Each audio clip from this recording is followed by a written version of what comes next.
It's remarkable that Ayurveda says the first cause of disease is loss of wisdom. When you lose your own wisdom, that's when you go with air.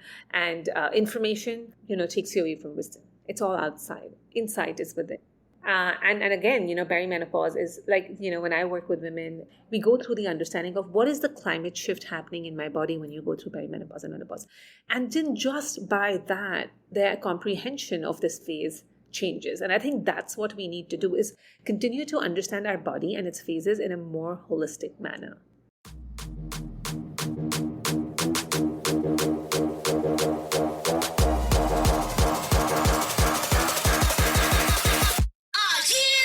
Welcome to Suburban Warrior, the podcast that will impact, inspire, and empower you to transform your mindset and become the badass warrior that you are. I'm your host and fellow warrior, Chrissy Pfeiffer, former clinician and corporate marketing exec turned multi-passionate entrepreneur, performance and life coach, and mom to 4 not-so-little warriors. Each week, I will bring you honest conversations with inspiring guests to share their stories of resilience, optimism, success, and simple yet effective strategies so that you transform your thoughts and change your behavior to get the results you want in your life. You will be empowered to take action, warrior up, and believe in you. Let's do this.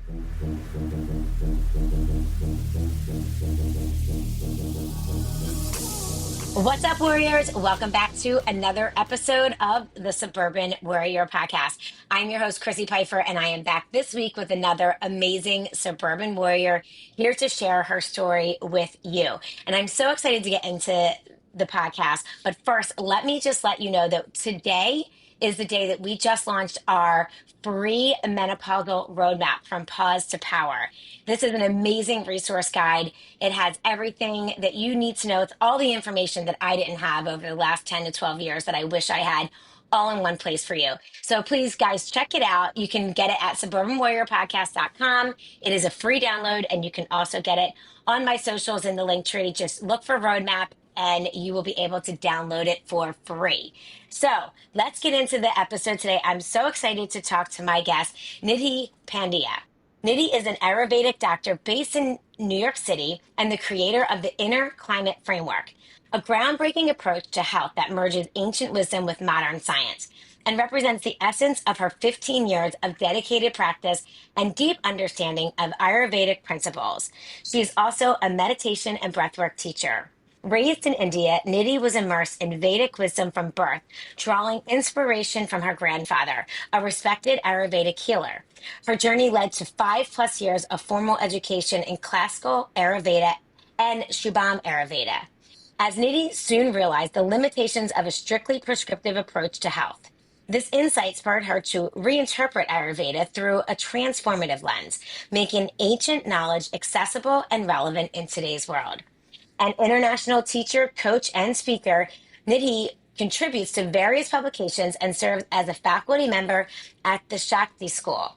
Her strength lies in her unique ability to bridge the gap between traditional Ayurvedic teachings and the needs of contemporary women, guiding them towards a balanced, empowered life. Welcome to the podcast, Nidhi. Thank you so much for having me, Chrissy. It's such an honor to be here. Absolutely. Well, I am thrilled to have you on. I myself am very personally interested in hearing so much more about Ayurvedic medicine as a form of healing. And so thank you for being on. But first, tell us a little bit more about you and sort of how you got to, where you are today in creating the Inner Climate Framework.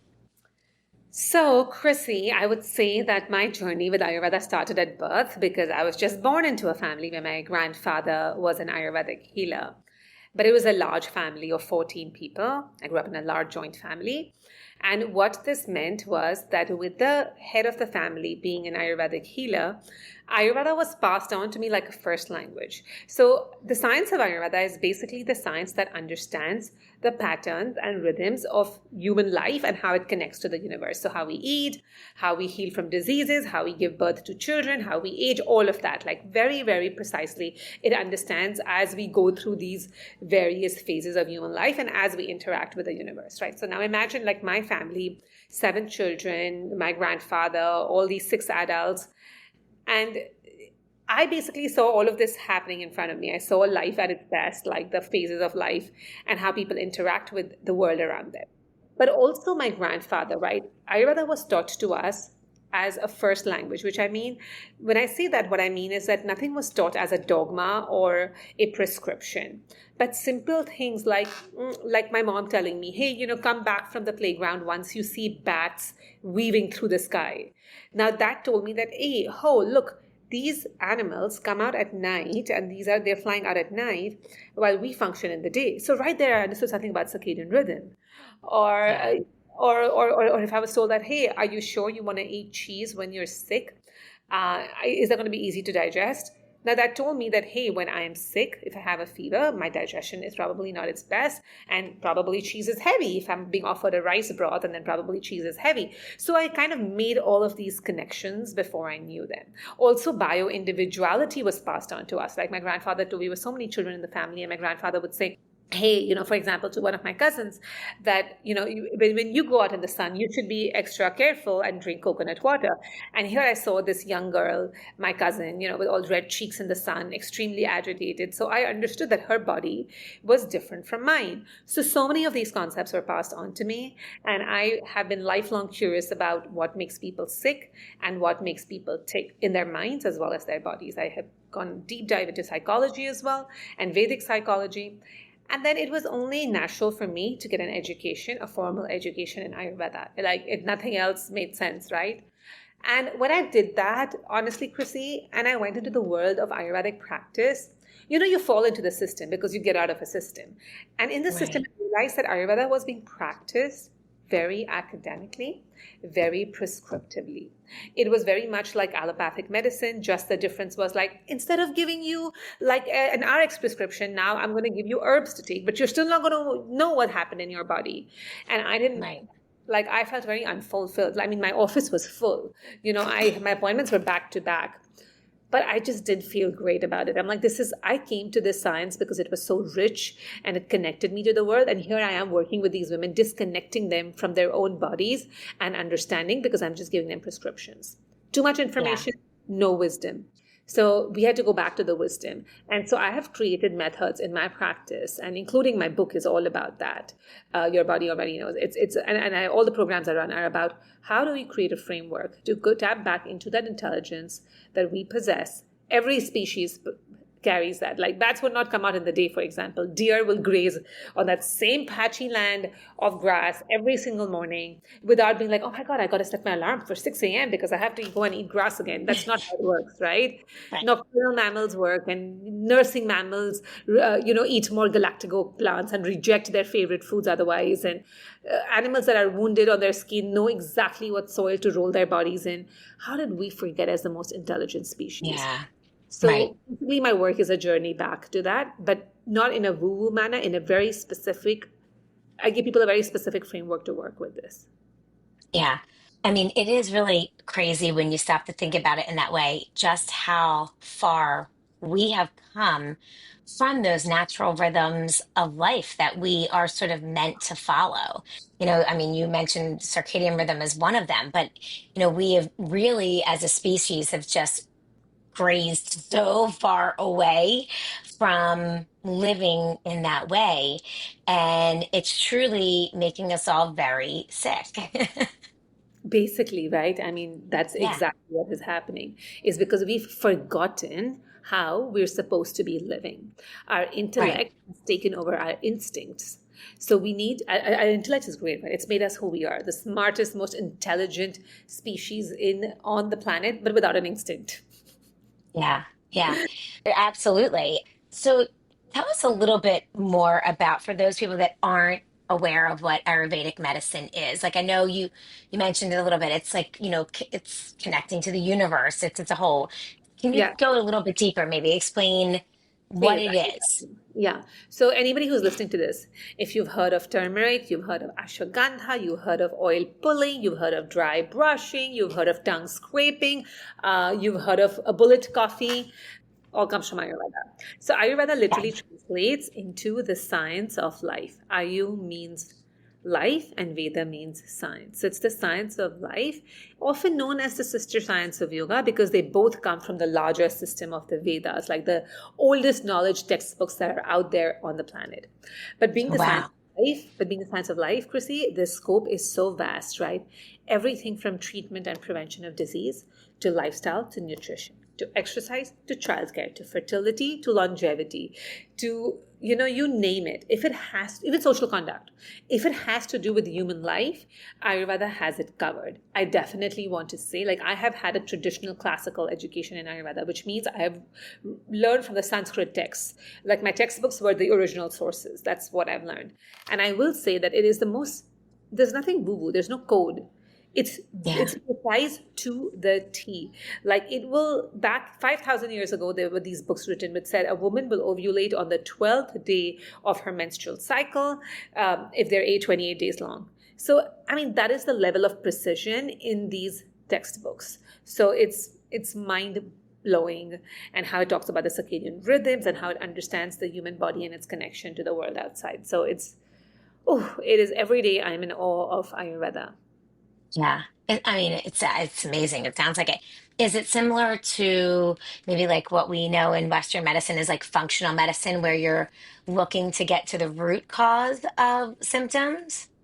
So, besides that one thing that is in common, that getting to the root cause of symptoms, there's nothing else that is common about functional medicine and Ayurveda. Functional Okay. medicine, while it means really well, it can be useful to a lot of people, I will say that, but it is a little bit of a fragmented approach. You know, Yeah. it, Yeah. so it's not a holistic approach, and Ayurveda is the most holistic approach out there, which understands that your blood and your plasma, like, we have a distribution system in the body, and your blood and your plasma run through it. And so there's a gut, which is like this kind of central engine. There is the brain, which is the executive center, and then there's like literally all these highways which kind of carry substances in your body.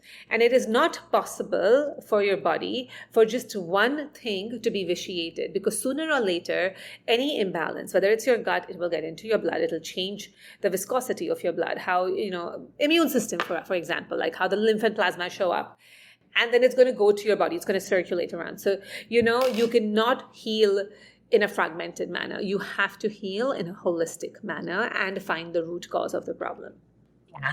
And do you find that a lot of your patients that come to you are coming to you after seeing many other Western doctors that they're not getting the answers from?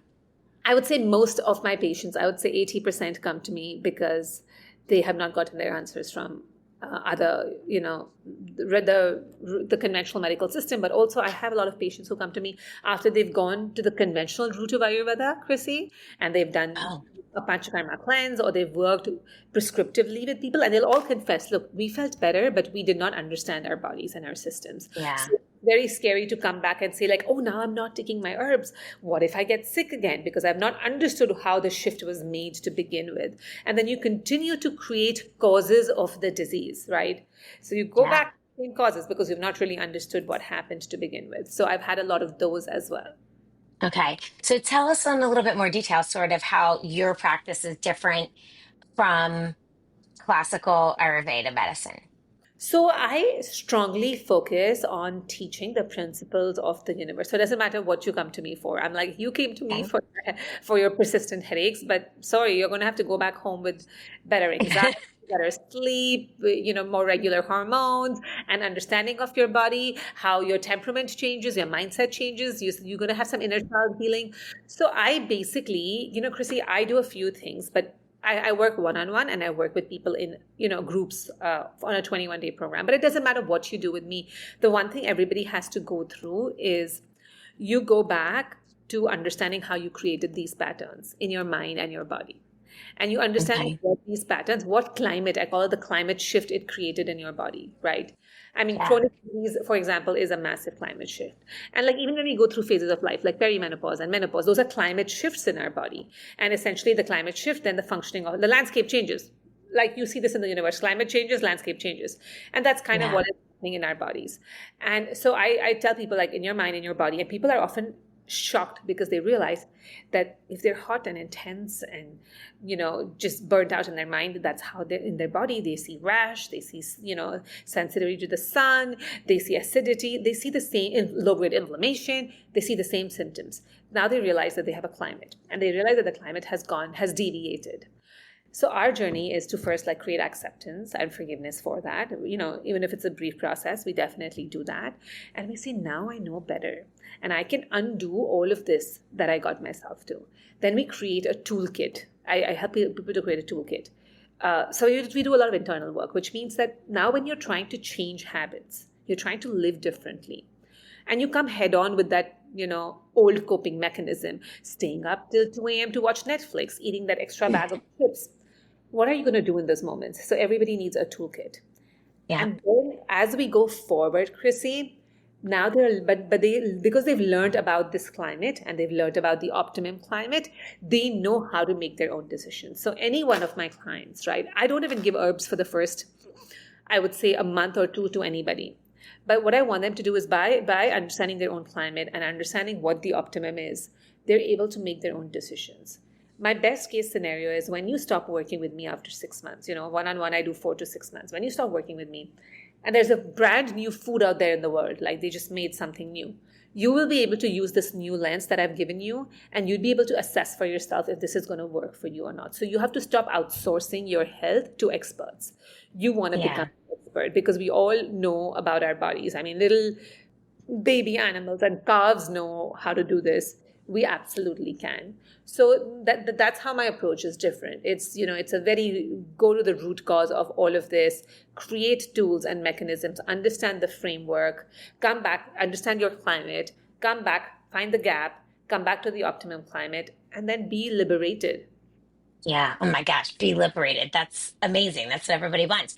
And I was going to say, I think that, getting to a place where you can really own your power and know your body and really listen to your body as it's speaking to you is really just such a transformational place, because we are living in this world where we're constantly inundated by all the shoulds, right? And I think really now, especially women in midlife, throughout this perimenopausal menopausal journey. I mean, it's amazing that we are getting more education and empowerment out there, but I feel like, I mean, we are being told to do so many different things constantly. It is like, eat this, do that, work out this, don't do that. I mean, take these supplements, don't take these supplements, eat this much protein. Nope, that's too much protein. Now, I mean, it's just, I feel like there's so many messages out there for women that it's really, really mind numbing at sometimes. And I think it's a lot for us to take in. So, so true, Chrissy, and you know this better than anybody because you do this great work. Yeah. And it's remarkable that Ayurveda says the first cause of disease is loss of wisdom. When you lose your own wisdom, that's when you Yeah. go into air, and information kind of takes you away from wisdom. It's all outside. Insight is within. Yes. And again, perimenopause is like, when I work with women, Chrissy, we go through the understanding of what is the climate shift happening in my body when you go through perimenopause and menopause. And then just by that, their comprehension of this phase changes. And I think that's what we need to do is continue to understand our body and its phases in a more holistic manner. Yeah. Yeah. It really is crazy. Like, even as, like, I have all this knowledge of the human body just from my background in nursing. I was in pharmaceuticals for, 10 years. And so I felt like I had a really firm understanding.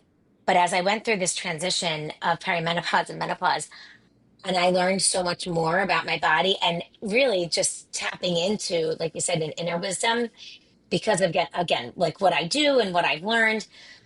I almost feel silly that I didn't see it before. I like, meaning, like, once you sort of, like, take the blindfold off, or you peel back the layers and you start to really understand your body, and that we are all bio individual, and that we all have certain needs that are different from someone else. So their diet isn't going to work for your diet, and their supplements aren't going to work for you. And that you truly have to understand and listen to your body and know what the needs are. But I felt like, this seems so simple. It's like innately listening to your inner wisdom. Like, why wasn't I doing that before? But here I am not doing it. And I really think that like so many people were just because we go, go, go. And what you said is so true. Like the information that we are inundated with truly takes us away from our inner wisdom. And I think that's such a wonderful point. Yeah, and but also, Chrissy, you've been in this world, right? And you have an intelligent ear to your own body. But there are so many people who don't have a framework to listen to their inner body. I mean, there could be Yeah. somebody who says, listen, I am just craving this massive, like these cheese crackers at 12 p.m. at night, like 12 a.m. at night. And I'm craving this. I'm craving a cheese pizza with lots of jalapenos, 2 a.m. in the middle of the night.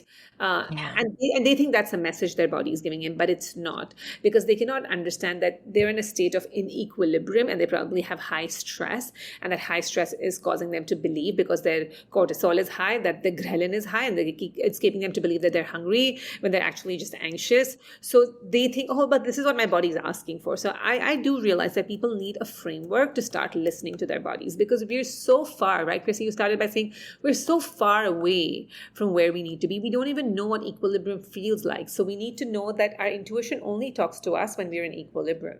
When we're in any other state, what's talking to you is your body begging for a coping mechanism, healthy or unhealthy, for regulation of some sort. Yeah. And is that like in Ayurvedic medicine is thinking about disease part of, your body is in dis-ease, when you are out of equilibrium? Yeah, yeah, in your mind, in your body, even in your mind, when you lose equilibrium, you kind of start going, you start deviating, you get discomfort in your body, right? We all get restless, like something is happening, I'm getting triggered, you get restless. And in that restlessness, we kind of start, firstly, your biochemistry changes, your neurotransmitters will change completely, and therein begins the process of creating disease. But also, we take action, which is not in equilibrium, because your judgment gets blurred when you're in that state, right? Out of fear, out of greed, out of desperation. And then you start creating disease. And that's why, with my personal practice, Chrissy, creating a toolkit for my clients is one of the most important things. That when you begin to shift out of equilibrium, what are you going to do? And then how are you going to use this framework of looking at the world through this climate lens and this pattern lens? Then how are you going Yeah. to make decisions? Yeah. Okay, I love the idea of a toolkit because we all need one. Can you give us a little idea of like sort of what are some examples of some things that might be in the toolkit for someone? So the emotional toolkit is I basically divide the tools in three tools. So I say you need preventative tools. Everybody needs them, which means before you go into the battlefield of life, before life begins for you on that day, you should have practiced. Your body should know what safety feels like. Because there are people who live in Yeah. chronic stress, they don't even know what safety feels like. They just don't even know. So whether it is, depending on where you are, it could be just music, playing classical music in the background, because there's 7 endocrine glands that are effective, 7 notes in the music. All these classical compositions are designed to release certain neurotransmitters, especially in Ayurveda. There's all these ragas. So whether it's just simply playing music if you don't have time for more, or massaging your body with oil and releasing the oxytocin, grounding your system, or meditating, or breath work, or playing a sport, even if that's what is available to you. But now your body has experienced what it feels to not be worried about everything around you and to be in the present moment. So it knows safety. Now, when you get in the battlefield of life and a trigger begins to emerge, whether you're stuck in traffic, whether your boss was rude to you, whether the client meeting you have is running late, when you begin to get triggered, now you're in the battlefield. But you know how to use your tools. You know how to use your gun. If you don't know how to use your tools, then you're not practiced it. You can't use it on the battlefield. But then the battlefield tools look slightly different. But it's like whether it's using your breath, whether it's using humming. Like I tell mothers to start humming, because humming is essentially an exhalation. And the more when your body exhales, it goes in the parasympathetic mode, relaxing mode. So like mothers use it all the time, all my client mothers. And I'm like, hum in the car. When the kids are like acting up, start humming and regulate your nervous system. I have a I'm variety sorry. of I'm only battlefield. laughing because I'm imagining like all of these kids like fighting in the car, arguing, and you're like, Yeah, I'm pretty sure I've yeah. done that before as a mom to try to like not spaz out. Yeah, but it actually works for your nervous system, right? Or like Yeah. even for me personally, it's like when my daughters are like, for me, my trigger point is, it's really silly, but it's like when I'm calling people for a lunch and they're not coming, and now I have this little gong, and I'm like, one means like that's the first bell, and the second is like food, like it's fully ready. And now you need to come, otherwise it's going to be ting, ting, ting, ting. But basically, what I start doing, of course, the gong is also very healing. But what I start doing is essentially I would hum while I'm in the kitchen, or you hum when you're in traffic. You hum, wherever you can. So that's one. But I have a lot of tools that I give to my clients that you need a whole variety, because not, you may not feel invited to use a particular tool at a certain time. Yeah. Then we Right. also have repair tools, Chrissy, because the thing is, no matter what you do, we all need to heal from the day. I always say that alcoholics are made at night, sex addicts are made at night, food addicts are made at night, TV addicts are made at night. So it's because we need to heal from the day. So are you going to journal? Are you going to lay down with your legs up against the wall, because that's regulating to your nervous system? Are you going to, and when serious stuff happens and your life goes through crisis, there's also a little toolkit for that, repair tools, whether it's you doing CBT, like therapy, like cognitive behavioral therapy, or you are taking an Epsom salt bath or going for a massage. But I just basically want everybody that I work with to have so many tools that when Yeah. life hits them in the face, they're prepared for it.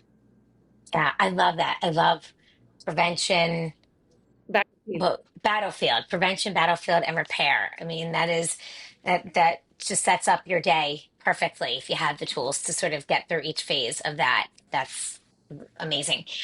And I know you are an expert in meditation and breath work too. So, is there a certain type of breath work that you in particularly love to, like, like you said, if you are feeling stressed and maybe the humming isn't working for you or it's another tool? Like I love taking deep breaths. I love breath work. I love it for calming anxiety. I use it all the time with my clients. I'm curious if there's a certain type of breath work that you in particularly love.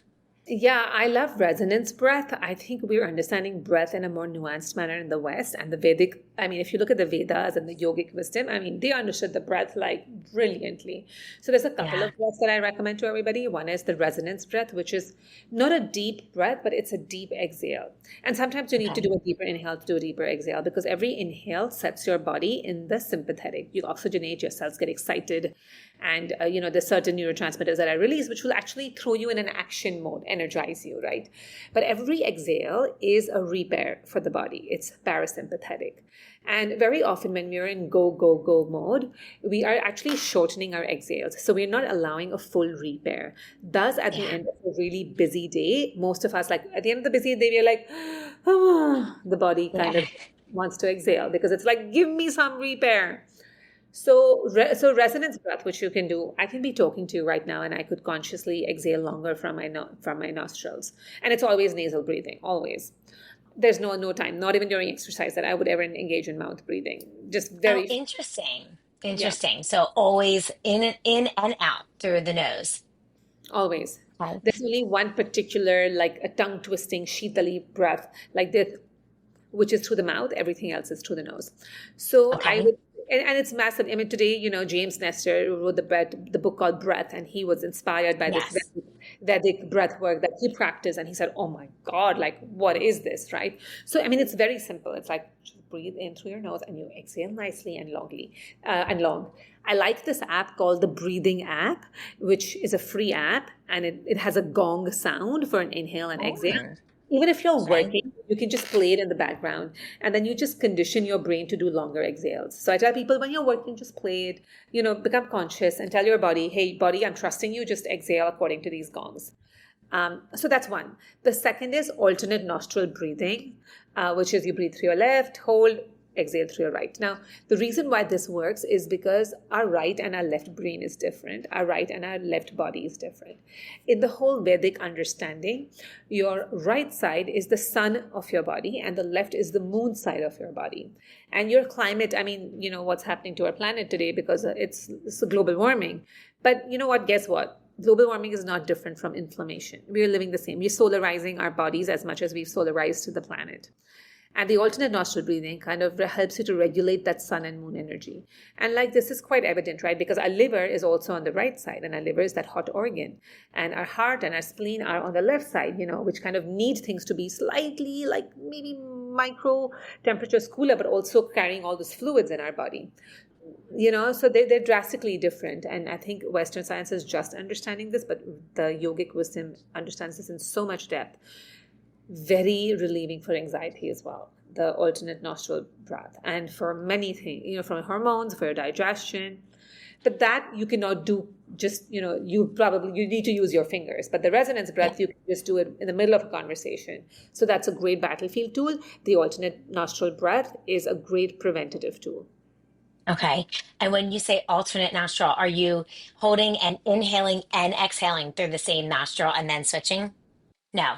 You You inhale. inhale through the left, ideally hold, and then exhale through the right. And inhale. Okay, that's awesome. Yeah. And you always start on the left. Oh, always start on the left. Okay, see, I think all these little things. And why is that? Is it because that's the cooler side? Yeah, yeah. You don't want to heat up your body before you kind of give it moisture. There'll be, Yeah. and so Chrissy, what's remarkable, and I talk about this story in my book as well, that, one of my nieces completely, her voice is hot and dry, her eczema is hot and dry, her personality is spunky, and everything is hot. She's like a desert, okay? Like her hair is brittle, and so much fire she has in her. And we realized that her deviated nasal septum basically made her like not breathe from the left nostril at all.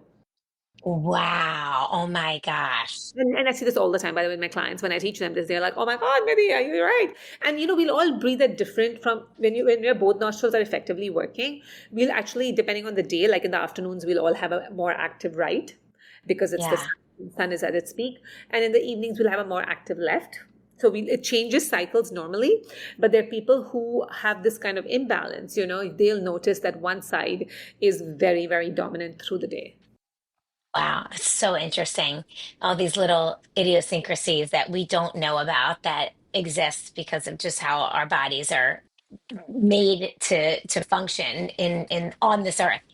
Okay, so I want to talk a little bit about meditation because I think meditation is huge and so important and so grounding and part of our lifestyle. But it's there's a lot of people that get a little scared by it, aren't sure what they should be doing. How would you suggest starting out to meditate? Honestly, I am. So I was sent, Chrissy, to my first 10-day Vipassana silent meditation camp when I was 15. I was Wow, only 15. So this is like silent is the key there. 10 days, speak to nobody. Like, don't read anything, don't talk to anybody, like, no senses working. You're just 13 hours meditating a day. And I was only 15 years old, okay? And meditation Wow, has been a game changer in my life. Like, it's just, I don't know who I would have been if I did not meditate. And yet, I tell people, Chrissy, yet I tell people that it's so scary for people to meditate because it's so scary for them to find stillness. In that stillness, once your body becomes still, your breath becomes still. When your breath becomes still, your mind becomes still. When your mind becomes still, you have to see your ghosts. Sensations arise in the body, which are like, see me, you've missed me, I need to be processed. And now I will feel uncomfortable in the chest and I'll feel like an itch on the thigh. And it's very difficult, right? So I yeah, tell people you don't, and I see a lot of people because they find meditation so difficult, they don't do anything at all. So I tell people to start with music and movement. So they start feeling safe in okay, their bodies. And when you're learning to feel safe, then you get to meditation. I personally teach meditation very differently, even though I learned the most austere form of meditation first and practiced that for several decades, for a couple of decades. But I do tell people to start slow, 3 minutes, 5 minutes. okay, And I teach guided meditations only. And I just teach them to practice safety, not to play with energy right away. The idea is not to transcend anywhere. The idea is to ground first. So most of the okay. meditation I teach is more grounding and guided and learning to feel safe with stillness, even through visualization techniques while your body is still. And once that has been achieved and there's enough, it's a steady runway, now you can transcend and do more play with energy in your system. Because you'll have big energy releases when you meditate, right? Because they're things, they're like, I visualize them as like these little balls that are like, that need processing, entangled, like just think about an entangled ball of yarn, and then Yeah. once that starts opening as you're meditating, then you have a massive release of energy. And when you do, then you want to know how to route it correctly. But I tell people you just start with grounding first, with stillness first, with visualizing. Start with 3 minutes, go to 5 minutes, go to 10 minutes, 12 minutes. So in my personal 21-day programs, I take people who've never meditated. By the end of it, they're like, we're doing 20 minutes every day now. Yeah, that's amazing. And do you feel that there's a certain time of day that's better? Do you recommend morning, night, or just whenever they can fit it in their schedule? Of course, like the morning is better designed for meditation because you're in different Yeah, brainwave frequency patterns. There's more theta possible. But it's okay. Like, for example, Chrissy, today I didn't get to meditate. I had to go somewhere in the morning. I usually love to wake up yeah, and meditate the first thing. I'll still meditate in the afternoon. Like I'll meditate anytime okay, you can. So I tell people meditate anytime you can. You may not don't expect results from meditation. Don't be like, I should be left feeling like this, or I have to yeah, be so undistracted. Your job while you're meditating is to return back to stillness as many times as you can. So it's a constant returning back to stillness. Now, on some days you may have to return back to stillness only 1 million times, and in some days it's going to be 5 million times that you have to return back to stillness. But the practice is yeah, of returning back to stillness in your mind, in your body, in your breath. yeah. Okay, tell us a little bit about your book. What is the title of it? So, Chrissy, thank you for asking. My book is called Your Body Already Knows. Oh, I love that title. Yeah, it's basically exactly what we talked about, Chrissy, but I give people a framework to understand what we're missing. And these are three principles, governing principles, on which the entire universe runs. And Yeah, somehow they're not articulated as in a clean manner anywhere. But once you understand these governing principles, you can understand the relationship you have with anything in your life, whether it's food, whether it's people, whether it's the sun and the moon, all of it. And then there is a 21-day program in the book as well, where day by day by day, I teach people how to keep coming back to this equilibrium. So, like the first days, they're little shifts, right? So, I say you yeah, only need to fight the biggest battles. Like you need to return to your optimum climate. So, I explain what that optimum climate is. There's a certain climate in which our microbiome thrives and we thrive within us, which is not hot and dry and inflamed, which is not sluggish and cold and dense. It's a center point. So, I explain that in a very detailed manner. But through the smallest shifts that create the most significant impact. So I still want, like, I live in New York City. So whether you're a suburban warrior or you're a city warrior or you're a mountain warrior, you should be able to follow these and really fight those biggest battles so you can upgrade your body's systems and be able to live in a healthy, warm manner. And and the book is a kind approach that's very important to me. I think overall today the world has a very harsh approach for health. It's like a punishment, like work out yeah, hard, don't need this, eat. I mean, that's not. I yeah. mean, it's like we get nourished from our mother's breast when we are born. It's such a loving relationship. So we need to come back to that, and that is the most important thing. Yeah. Oh my gosh. I absolutely love that. And I do. I agree. I feel like we just sort of pound into people's minds, you have to do this, you have to do that. And it does feel like a punishment, which is why maybe people aren't able to stick with any type of, healthy lifestyle habit that helps to shift how they feel in their lives, because it feels more like a punishment.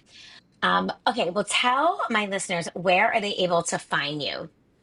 So you can find me on my website, which is my first name, last name.com, nidhipandya.com. But I also post a ton on Instagram, daily snippets, my underscore Ayurvedic underscore life.